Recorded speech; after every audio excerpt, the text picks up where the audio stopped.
Have you ever been told you're too nice? Or maybe you just feel it in your bones, that you're the person who always tries to keep the peace, the one who smooths things over. If you're naturally agreeable, narcissists don't just notice you. They actively seek you out. They have a kind of radar for it. I learned that the hard way. For years, I found myself in dynamics that left me feeling drained and confused, constantly questioning myself. It wasn't until a conversation with Dr. Debbie Silber on the From Betrayal to Breakthrough podcast that it all clicked into place. I shared the gut punch moment I realized I had repeated a painful pattern, from a controlling father who taught me that love was conditional, to 2 subsequent narcissistic relationships that mirrored that exact blueprint. I kept ending up in the same place because I hadn't made sense of the playbook of narcissism. Or, just as importantly, my own personality and its vulnerabilities. This isn't just my story. It's a map. It's a map for anyone out there who feels betrayed, exhausted, and chronically confused by someone who seemed so loving, or so broken and in need of saving, or impossibly charming, but was quietly, systematically, manipulating you the whole time. So let's start with the most important reframe. Narcissists do not think like you do. Their entire operating system is different. You connect through empathy. You try to understand their feelings and perspective. You connect through mutuality. You believe relationships are a two-way street, a give and take. And you connect through repair. When there's a rupture, your instinct is to fix it, to apologize, to find your way back to each other. They connect through what's called narcissistic supply. That's admiration, attention, validation. It's emotional fuel. You are a gas station for their ego. They connect through control. They need to manage the narrative, your reactions, and the environment to feel secure. And they connect through image. How things to the outside world is often more important than how things actually. You're playing a game of we. How to solve this? How can be happy? They're playing a game of me. What do you get out of this? How does this serve? It's a fundamental mismatch of objectives. So, recovery and protection start with knowing the room you're in. You can't use the wrong tools for the job. Ask yourself, are you in a room where truth gets twisted? Where your own memory is constantly questioned? This is gaslighting. Are you in a room where your needs are consistently framed as being too much or too sensitive? Are you in a room where apologies are handed out but they never ever lead to a change in behavior? If you answered yes to any of those, that's not a room for negotiation.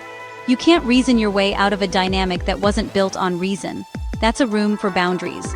Now, I know what you might be thinking, but I want to be a compassionate person. Aren't boundaries the opposite of that? No, they're not opposites. They are partners. In fact, healthy compassion is impossible without boundaries. Think of it this way. Compassion without boundaries becomes self-abandonment. You pour everything out until you have nothing left for yourself. And boundaries without compassion can harden you, turning you cynical and walled off from the world. You need both. A compassionate boundary might sound like, I care about you, and I can't engage in this circular argument with you anymore. Or, I love you, and for my own well-being, I need to take some space. So let's get specific. Let's talk about the 5 core traits of agreeableness, and how each one becomes a target, with specific red flags that show up when you're dealing with a narcissist. Number 1, modesty. Your humility says, I don't need all the credit. The team's success is my success. You're comfortable letting others shine. Their move? They exploit this. They devalue your wins with faint praise like, oh, that was a good start. And then they take the spotlight, often exaggerating their own minor contribution. The red flag is a stark difference between public and private feedback. They might compliment you in private to keep you hooked, but criticize or minimize you in public to maintain dominance. The boundary script here is simple and firm. I'm proud of my contribution to this, and I'm not going to downplay it. Number 2, morality. You live by principles. You have a strong internal sense of right and wrong, and you try to act in accordance with it, even when it's hard. Their move? Morality theater. They put on a grand performance of virtue and integrity, often judging others harshly for minor infractions. But in private, they operate with a completely different set of rules, full of loopholes that only apply to them. The red flag is this glaring double standard. Strict rules for you, endless exceptions for them. The boundary script. I'm noticing that the standards you apply to me are different from the ones you apply to yourself. I'm not willing to participate in that. Number 3, altruism. You give freely. You genuinely enjoy helping others, and you don't keep a mental scorecard of who owes whom. Their move? Selective gratitude. They will shower you with gratitude when you are serving their needs, making you feel like the most wonderful person on earth. But the moment you have a need of your own, that gratitude vanishes. Suddenly, you're being needy or demanding. The red flag is that your yes is always expected, but your no is treated as a personal betrayal and is punished with guilt or anger. The boundary script.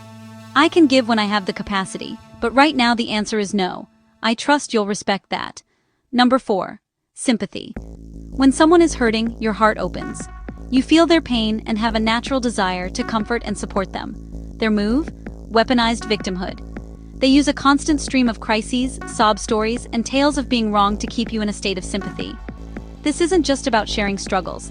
It's a strategy to reset the score, evade accountability, and make you feel guilty for ever holding them to a standard. The red flag is that every time you try to set a boundary, you are made to feel cruel and selfish. The boundary script. I can hear this is very painful for you, and I'm sorry for your struggle. At the same time, my boundary is still important for my well-being. And number 5. Trust. You believe people mean well. You operate from a place of giving others the benefit of the doubt, assuming their intentions are good until proven otherwise. Their move? Fast intimacy and future faking. They accelerate the bonding process through love bombing, showering you with intense affection and attention. They make huge promises about the future, painting a perfect picture, but there is zero follow-through. The red flag is a predictable relationship pattern. Incredibly intense beginnings, deeply confusing middles where you feel like you're going crazy, and explosive, chaotic endings. The boundary script, especially early on, is about pacing. I'm really enjoying getting to know you, but I prefer to take things slowly. Seeing this pattern doesn't mean your agreeableness is the problem. Being agreeable with a narcissist is the problem. It's like putting a beautiful plant in toxic soil. The plant isn't the issue. The environment is. So what do? How do you protect your beautiful traits while in a toxic environment? It comes down to 3 practical steps. First, name the room. This is for you, not for them. It's about achieving internal clarity. You stop making excuses and say to yourself, I am in a dynamic where my empathy is being exploited. Or, this is not a safe place for my vulnerability. This clarity is the foundation for everything else. Second, shrink the access. A narcissist needs access to get supply. You are in control of that access. This means your time. Shorter conversations, less frequent visits. Your topics. You keep conversations boring and superficial. This is called gray rocking. Don't share your wins, your fears, or your dreams. That's prime narcissistic supply. Your money. No more loans, no more paying for everything. And your favors. Your automatic yes becomes a thoughtful, let me check my calendar and get back to you. Put gates on each of these resources. And third, and this is the most healing step, change your audience. Boundaries aren't just about stopping the bad, they're about creating space for the good. You don't have to kill your kindness, you just have to change who gets a front row seat to it. Give your best traits, your modesty, your altruism, your trust, to safe people who reciprocate. People who celebrate your wins, respect your no, and meet you in the middle.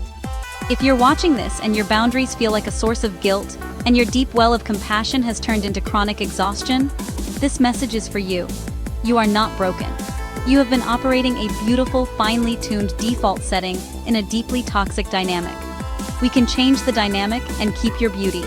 We can add wisdom to your warmth. In my full conversation with Dr. Debbie Silber, we go even deeper. We unpack the psychology, more of the hidden red flags, and the exact scripts you can use to reclaim your energy and your sanity without losing your heart. Take a listen, and then come back and tell me what lands. Which of the 5 traits felt most true for you? Sharing your story is part of changing the audience. Your empathy, your agreeableness. It isn't a weakness, it's a flame. You've just been letting people use it to burn you. From now on, see it as a superpower. It's a light, and you're the one holding the switch.